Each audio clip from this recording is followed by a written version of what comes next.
नमस्कार, जय हिंद, वंदे मातरम। मैं धीरज मिश्रा, आप सभी का मेरे चैनल में स्वागत है। आज आपका शहीद दिवस है। आपने बचपन से सुना होगा ये ऐसी ऐतिहासिक तारीख है जो हमारे इतिहास में हमेशा नीम से भी कड़वी मानी जाती है। इस दिन हमारे 3 युवा महासपूतों को फांसी के फंदे पे अंग्रेजी सरकार ने लटका दिया था।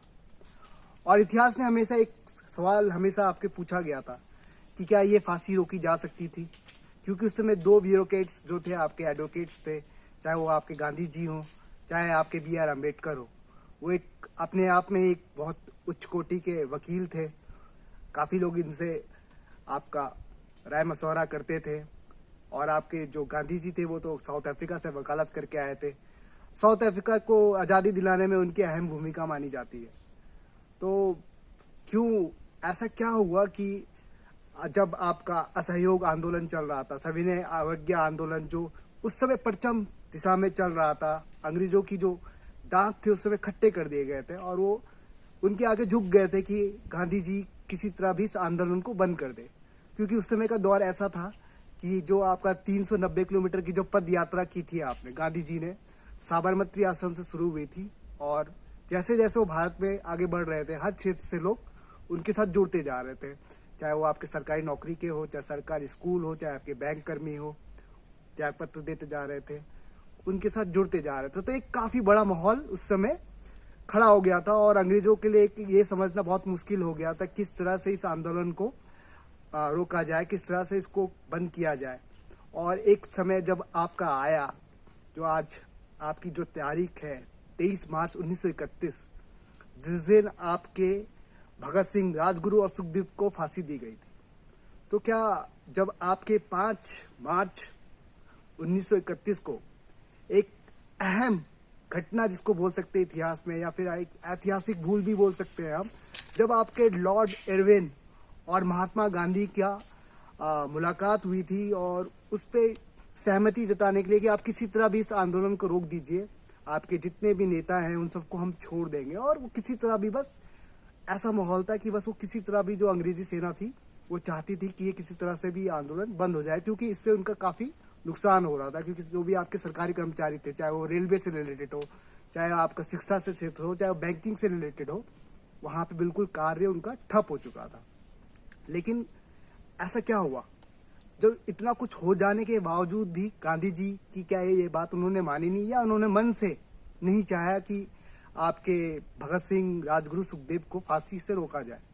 तो यही एक बोल सकते हैं ऐतिहासिक भूल। क्योंकि अगर वो जो आपका पत्र था, जो आपका जिसमें उन्होंने साइन करने थे कि नहीं हम आंदोलन को नहीं रोक सकते, क्या अगर उस पर थोड़ा दबाव बनाते आपके लॉर्ड इरविन पे, जो आपके उस समय के तत्कालीन वाइसरॉय ऑफ इंडिया थे, क्या उन पर दबाव बना सकता था? क्योंकि जब वो चाहते थे कि किसी तरह भी इस आंदोलन को बंद किया जाए, तो ये कोई बहुत बड़ी बात नहीं थी। जब बाकी लोगों को छोड़ा जा रहा था, तो उसी तरह इन लोगों को भी छोड़ दिया जाता, या तो इनकी फांसी की सजा को माफ़ कर सकते थे।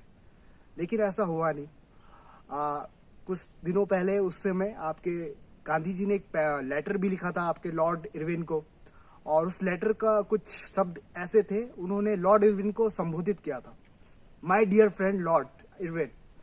वो कह रहे थे कि जैसे लॉर्ड इरविन है उनका फ्रेंड है। आप समझ सकते हो कि इन दोनों का रिश्ता कितना मजबूत होगा, और वो अपनी बात किस तरह से, आप सोच सकते हो हम लोगों में भी हमारे दोस्त होते हैं, हम उस पर अपनी बातें मनाने के लिए हम किस तरह से दबाव बनाते हैं। और आपने देखा होगा, तो आप देख सकते हो जब लेटर में उन्होंने ऐसा लिखा था कि माय डियर लॉर्ड इरविन, आप इस जो ये तीनों लोग हैं, इन लोगों को क्या आप छोड़ सकते हैं, और अगर छोड़ देंगे तो भारत का जो माहौल है वो काफ़ी पीसफुल रहेगा, शांति प्रिय हो जाएगा। क्योंकि भारत की जो जनता है वो इस फांसी के खिलाफ है।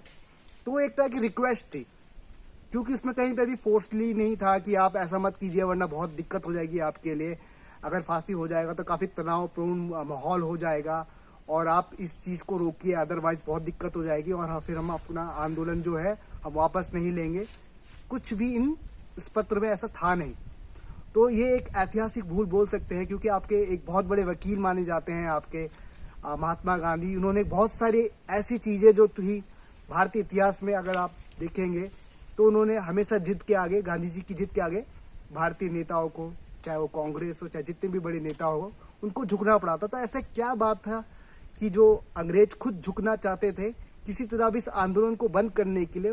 वहाँ पे गांधी जी ने वो ऐसी कोई जिद दिखाई ना उन्होंने कुछ ऐसा कड़े शब्द वहाँ पे बोले गए, ना उन्होंने ऐसा कोई पत्र लिखा। तो ये जो 5 मार्च 1931 को जो इस मुलाकात में हुआ था, इस मुलाकात में ना कुछ ऐसा उन्होंने दबाव बनाया, बस सिंपली बोल दिया कि आप इसके बारे में कुछ सोच सकते हैं या इस सजा को कुछ कम कर सकते हैं। मतलब एक औपचारिकता के तौर पे उन्होंने ऐसा कहा था। तो ये एक तरह से एक ऐतिहासिक भूल माना जाता है और हमेशा इतिहास ने इसको काफ़ी बोला है कि ये एक ऐतिहासिक भूल थी। चाहते तो इन लोगों की फांसी को रोका जा सकता था। और उस समय जो आपके भगत सिंह थे, उनकी उम्र जो थी मात्र 23 साल की उम्र थी उनकी। आप सोच सकते हैं 23 साल की उम्र क्या होगी। आजकल आप देखते हैं आपके बच्चे जो होते हैं 23 साल की उम्र में आप गाड़ियाँ लेते हैं, नौकरी ज्वाइन करते हैं, या तो आगे की पढ़ाई किस तरह से जारी की जाए, इन सब चीज़ों के बारे में सोचते हैं। तो उस समय इतना बड़ा महान सपूत और जिसने हंसते हंसते अपनी ज़िंदगी को बलिदान कर दिया, तो और पूरा विश्व भी चाहता था, पूरा भारतवर्ष भी चाहता था कि इस महान सपूत को प्राणों की रक्षा की जाए, पर गांधी जी ने ऐसा दबाव नहीं बनाया।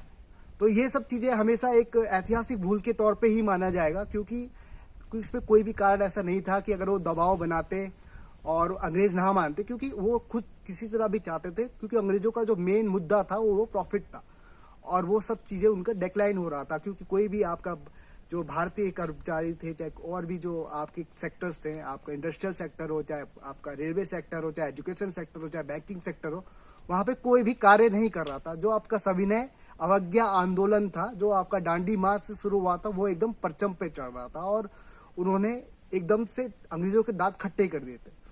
तो हमारी नज़र में और भी जितने भी आपके भारतीय हैं, उनकी नज़र में भी एक काफ़ी एक ऐतिहासिक भूल माना जाएगा, क्योंकि अगर वो चाहते तो हमारे महान सपूतों की रक्षा कर सकते थे। तो आज के लिए इतना ही। जय हिंद, वंदे मातरम।